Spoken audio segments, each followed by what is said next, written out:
Bonsoir à tous, merci de nous être fidèles. Tout de suite le sommaire de votre journal. Sa Majesté le roi Mohamed VI a procédé aujourd'hui à l'arrondissement Hussein Saleh à l'inauguration du Centre national de football de Marmora après sa rénovation et sa reconstruction. Le souverain a bien voulu le baptiser de son auguste nom, Complexe Mohamed VI de football.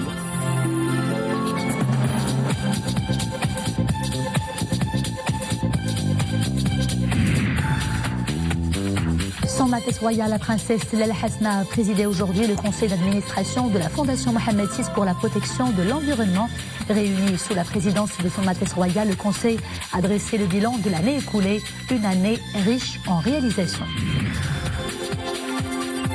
Et à Casablanca, Son Altesse royale, la princesse Lalla Hasna, présidente d'honneur de l'association Al-Ihsan, a présidé hier à la maison d'enfants Lalla Hasna, Centre Oasis, la cérémonie de célébration du 30e anniversaire de cette association.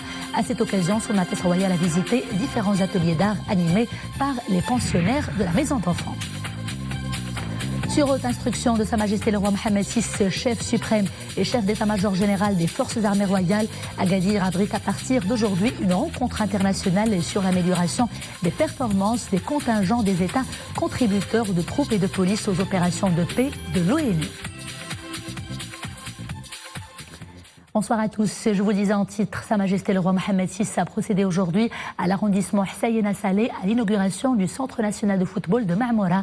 Après sa rénovation et sa reconstruction, le souverain a bien voulu le baptiser de son auguste nom, Complexe Mohamed VI de football. Les détails avec Iman Ablou. Un complexe sportif flambant neuf qui figure parmi les meilleurs au monde. Un concentré d'expertise et de savoir-faire. Le complexe Mohamed VI de football s'est offert un coup de lifting. Il est inauguré par Sa Majesté le roi Mohamed VI qui a bien voulu le baptiser de son auguste nom. Une structure intégrée dédiée à la performance et au développement d'une pratique footballistique de haut niveau. Ce complexe réalisé par la Fédération royale marocaine de football traduit la haute sollicitude dont le souverain n'a eu de cesse d'entourer le sport et la jeunesse et sa volonté d'assurer aux professionnels du football national toutes les conditions de réussite et de succès afin qu'ils puissent représenter leur pays comme il se doit. Le complexe Mohamed VI de football, édifié sur un terrain de près de 30 hectares, est destiné à accueillir les équipes nationales en stage de préparation, ainsi que les équipes nationales étrangères qui désirent effectuer leur stage de concentration au Maroc. L'ouverture de cet édifice sportif aux équipes étrangères lui permettra également de s'ériger en levier de développement du tourisme national et de promouvoir le rayonnement international du royaume. C'est un honneur pour le football, pour la famille du football, mais c'est aussi une obligation pour aller vers l'avant, pour travailler plus et développer le football, le sport d'une manière générale, dans une logique de développement global menée par Sa Majesté depuis 2 décennies dans tous les domaines pour un avenir prospère pour le Maroc. L'un des meilleurs complexes footballistiques au monde. Parmi les caractéristiques de ce site, c'est qu'il se trouve d'abord dans un milieu ou dans un environnement forestier. On est à la forêt Marmora. On est par rapport à sa situation, on est à 5 minutes de l'aéroport. C'est un site qui est écologique et depuis le Cap 22, la Fédération royale marocaine de football, elle a adhéré à cette stratégie royale. Le nouveau complexe est doté d'infrastructures et d'équipements de pointe conformes aux standards de la FIFA, qui en font l'un des plus importants du monde. Il abrite des résidences pour l'équipe nationale A, pour les équipes nationales des moins de 23 ans et des moins de 17 ans, et pour les gardiens de but.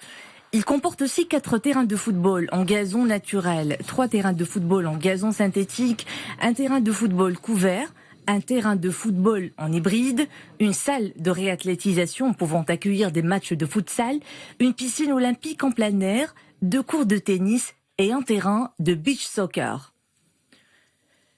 Le complexe comprend également un centre de médecine de sport et de performance de nouvelle génération qui répond aux normes de la FIFA en la matière et disposant de salles de physiothérapie, de tests d'effort, de médecine dentaire, d'ophtalmologie, de traumatologie, de psychologie, de podologie, de médecine nutritionnelle, de radiologie, d'échographie, d'électrothérapie, de cryothérapie, outre une unité médicale mobile d'urgence.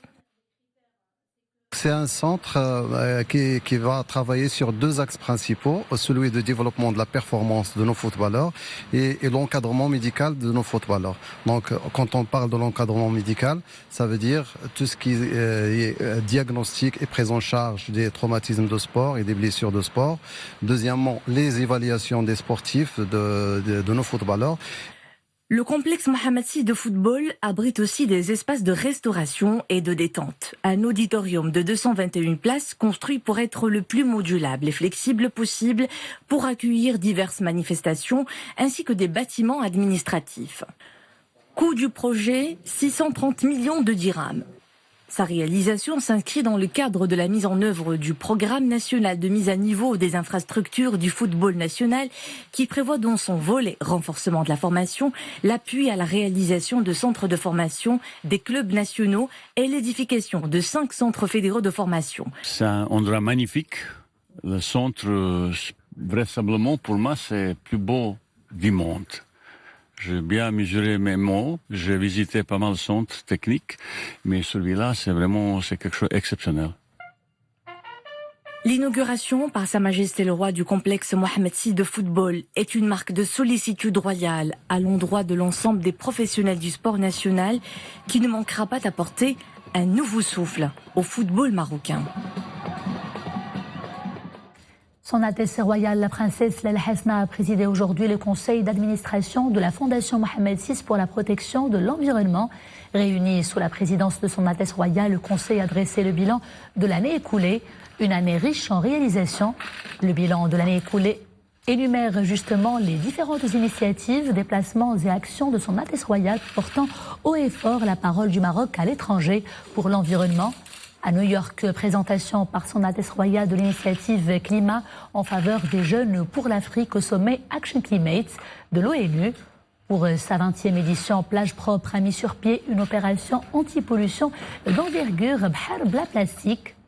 Air Climat s'est développé sur les territoires nationaux, notamment à Marrakech, ville pilote pour la réalisation d'un bilan carbone et l'introduction de la mobilité électrique pour les motocyclettes.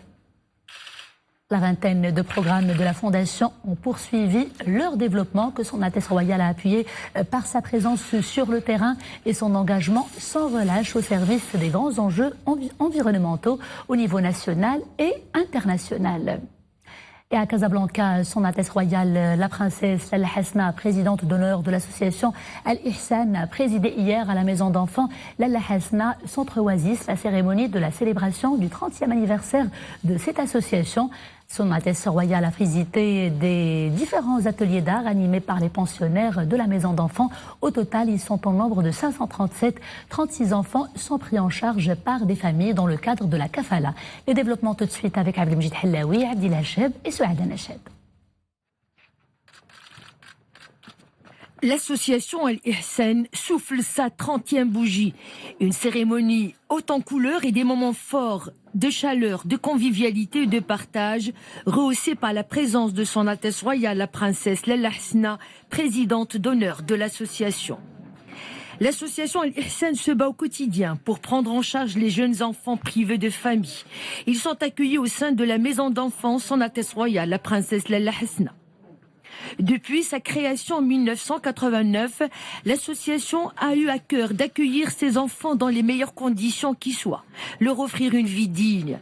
Ils sont hébergés, soignés, éduqués, accompagnés par des équipes professionnelles, dévouées et fortement impliquées, qui veillent à leur épanouissement et à leur procurer un équilibre physique, psychologique, susceptible de leur faire prendre un bon départ dans la vie en tant que citoyens à part entière. Je dois tout à cet établissement. J'ai reçu éducation, accompagnement et chaleur familiale. Grâce à tout cela, je me sens aujourd'hui épanoui, confiant et plein de promesses pour l'avenir. La maison d'enfants, son Altesse royale, la princesse Lalla Hasna, m'a prodigué tendresse, sécurité et stabilité. Chaque année, une centaine d'enfants sont accueillis au sein de cet établissement, pour la plupart des nourrissons abandonnés, d'enfants perdus ou des petits dont la famille sont dans une situation de forte précarité. Parmi eux, des enfants à besoins spécifiques. Cette structure accueille les bébés et enfants privés de famille de la naissance jusqu'à l'âge de la scolarité et même au-delà. L'association Al-Ihsan gère tous les besoins des enfants abandonnés dans la wilaya de Grand Casablanca, Casablanca Stat, depuis 30 ans aujourd'hui. Et c'est le seul établissement qui accueille les bébés abandonnés jusqu'à l'âge de 6 ans. Bon, actuellement, nous avons quelques enfants qui ont atteint l'âge de 13 ans, mais bon, c'est une autre chose et nous avons d'autres projets, Inch'Allah, pour ces enfants. Son Altesse Royale a visité les 6 ateliers que compte l'établissement: photographie, peinture et dessin, peinture abstraite, origami et totem, peinture sur galets et lecture de contes. Son Altesse Royale, la princesse Lalla Hasna, s'est rendue à la salle des nourrissons, ensuite dans les 4 classes, celle des papillons de 4 à 5 ans, des lapins de 3 à 4 ans, la toute petite section de 2 à 3 ans et la salle de psychomotricité. Enfin, un atelier dédié aux activités de l'éco-école réalisées par les enfants de l'établissement.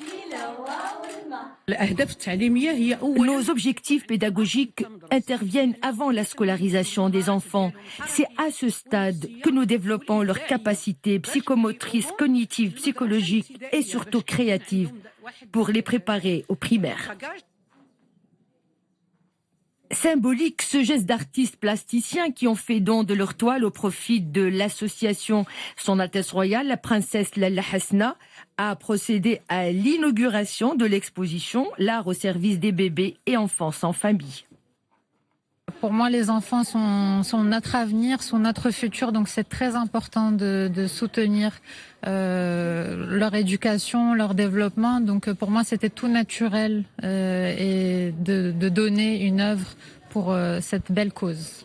C'est un grand honneur pour nous, en tant qu'artistes, de participer comme un devoir de chaque citoyen, de participer à son niveau et d'encourager les démarches faites au niveau des institutions, notamment l'orphelinat Dial Hasna, qui est une démarche noble à laquelle on adhère. L'association Al-Ihsan assure la gestion de la maison d'enfants Lalla Hasna, l'unique structure du genre à Casablanca, à accueillir les nourrissons et les enfants abandonnés depuis la naissance jusqu'à l'âge de la scolarité à 6 ans. Au terme de cette cérémonie, Son Altesse Royale a posé pour des photos souvenirs avec les artistes présents, le personnel du centre, ainsi qu'avec les membres de l'association. En présence de Son Altesse Royale, la princesse Lalla Hasna, les pensionnaires de la maison d'enfants ont soufflé les bougies du 30e anniversaire avant de remettre à Son Altesse Royale 2 tableaux souvenirs. Son Altesse Royale a posé pour une photo souvenir avec les enfants de cet établissement.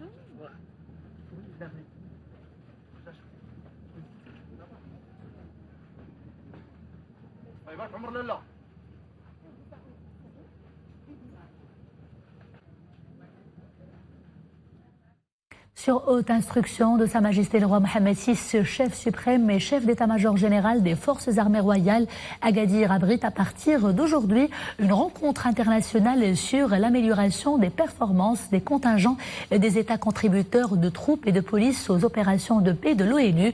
Les travaux du séminaire se poursuivront jusqu'au 11 courant au siège de l'état-major de la zone sud des forces armées royales à Agadir. Abdelmjid Hallaoui, Abdelmjid Abdelhamid, Jabran Pluto, Yassine Mourafer et Nisri Hamdaoui pour le commentaire. Cela fait plus de 6 décennies que le Maroc prend part aux opérations de maintien de la paix aux 4 coins du monde. Et à chaque participation, le Royaume se distingue par son approche humanitaire et par ses multiples efforts en faveur de la préservation de la paix. Aujourd'hui, les conflits prolifèrent et mettent à mal la paix dans le monde. Cette nouvelle donne exige un changement au niveau du modus operandi. Le but est d'accroître l'efficacité générale des contingents des pays contributeurs aux opérations de paix. C'est dans ce sillage que se tient ce séminaire international à Agadir, répondant aux hautes instructions de Sa Majesté le Roi, chef suprême et chef d'état-major général des forces armées royales. Ce séminaire vise à partager les expériences cumulées par les différents pays participants aux opérations de maintien de la paix et à œuvrer à les mettre à profit pour soutenir la nouvelle vision développée par le secrétaire général des Nations Unies, Antonio Guterres. Une initiative qui vise à améliorer les performances du personnel dans les opérations de maintien de la paix.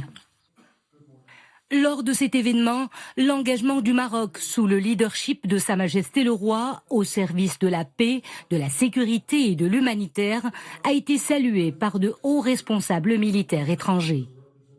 Le Maroc a depuis toujours été en première ligne lors des opérations de maintien de la paix. Le Royaume avait déjà été membre du Conseil de sécurité des Nations Unies et il est aujourd'hui membre du Conseil de sécurité de l'Union africaine. Il joue pleinement son rôle de leader dans la région. Nous, Sénégalais, un pays frère, nous considérons le Maroc comme pionnier dans ces opérations de maintien de la paix. Parce que nous avons eu à recevoir les actions du Maroc au Sénégal, dans la partie sud. Et aussi, nous sommes en mesure d'évaluer, d'apprécier l'ensemble des prestations, parce que nous partageons avec le Maroc ces théâtres d'opération. Actuellement, plus de 2100 membres des forces armées royales participent aux efforts de maintien de la paix dans 3 États africains.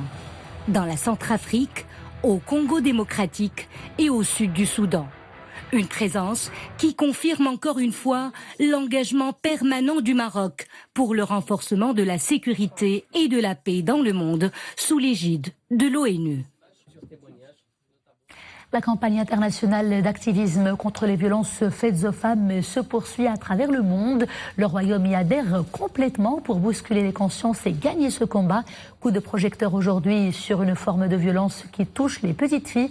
Je vous parle du mariage des mineurs, qui est effectivement un phénomène social qui représente une grave violation aux droits fondamentaux des enfants. Un sujet d'actualité brûlante débattu aujourd'hui à Rabat lors d'une table ronde organisée conjointement par l'ONU et l'ambassade du Royaume de la Belgique. Adna El-Herres et Monia Marouche. Plus de 30 000 cas de mariage précoce ont eu lieu l'année dernière au Maroc. Une tendance haussière durant la dernière décennie. Animé par une forte volonté d'en finir avec ce phénomène, un parterre d'experts nationaux et internationaux se penche sur cette problématique et explore des alternatives au mariage des enfants. On collabore avec des partenaires nationaux, soi-disant par exemple le ministère public, les conseils économiques et sociaux, les conseils nationaux des droits de l'homme, des ONG pour analyser quelle est la situation au Maroc et voir quelles pourraient être aussi les mesures qui devraient être mises sur place pour avancer l'éradication de ces pratiques.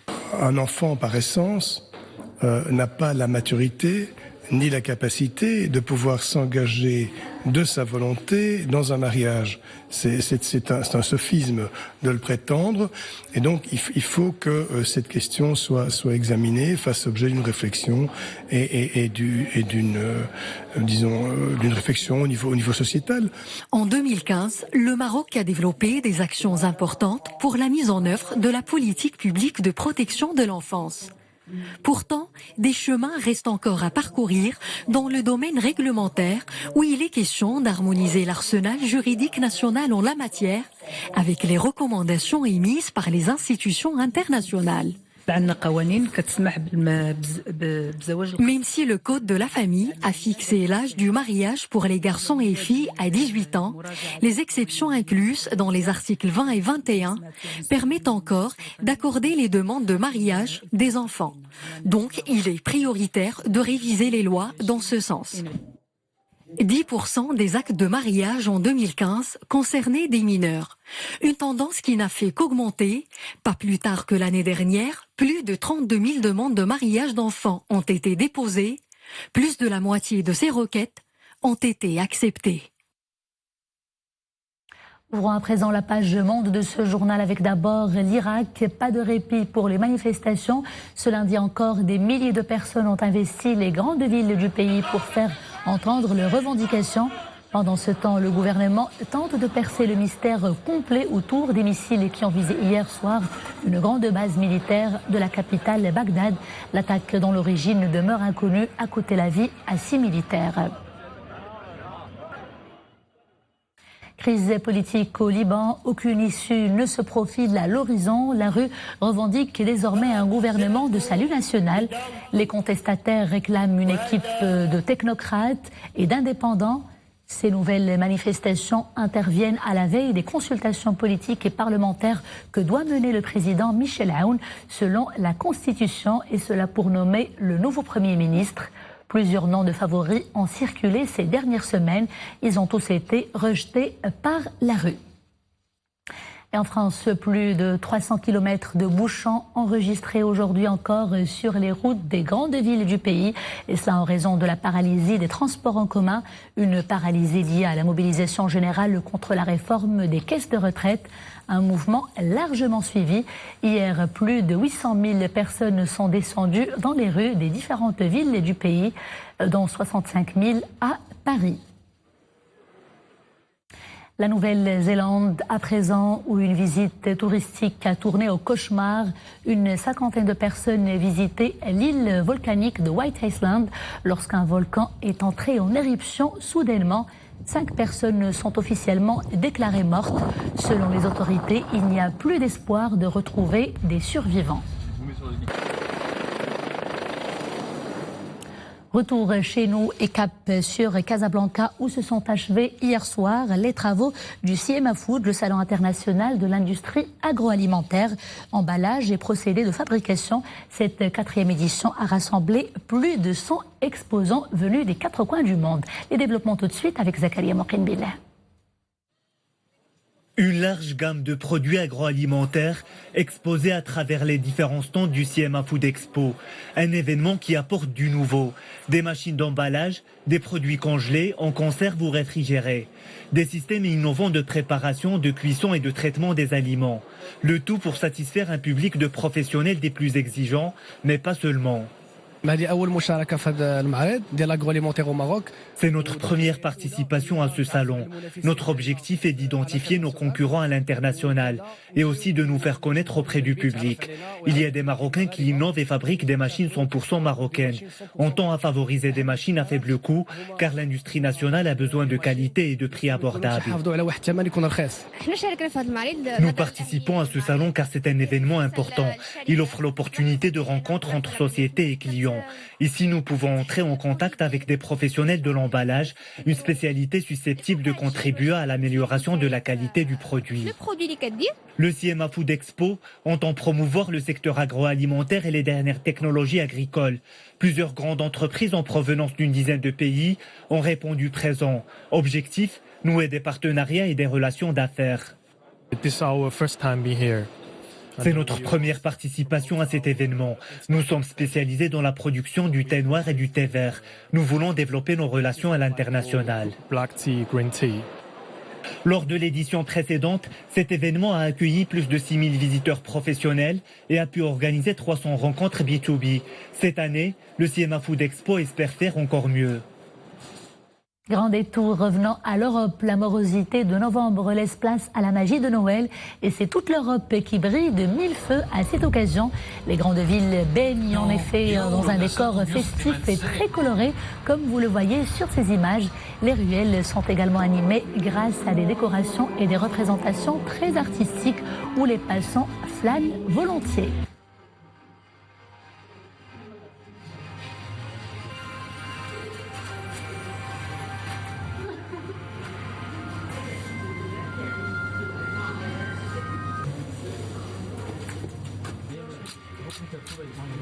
Ding dong, ding dong.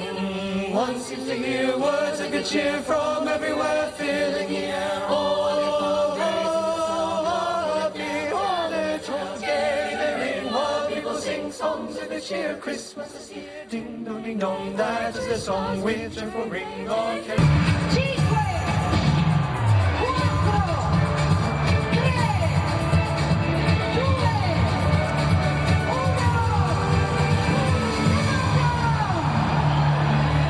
Et ce sont ces images qui inspirent joie et farniente qui signent le clap de fin de ce journal. Merci d'avoir suivi et à demain, toujours avec grand plaisir.